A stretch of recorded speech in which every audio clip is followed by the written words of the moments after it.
današnjega dogodka, torej medijskega dne, je, da zbližamo po eni strani akademski svet, medijske strokovnjake, medijsko industrijo in pa študente, da dobimo na nek način vpogled v to, kako se medijska industrija sooča s temi izzivi, ki so v bistvu na vidiku in ki so del njihovega vsakdana, ter po drugi strani, da dejansko študenti dobijo vpogled v to ozadje medijske industrije. Medijska industrija seveda pa tudi da pride bliže našemu sodobnemu uporabniku, mlademu občinstvu. Navsezadnje vsi smo medijski uporabniki in seveda iščemo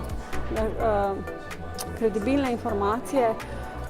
in zato se seveda morajo mediji vsak dan vedno znova vse bolj truditi.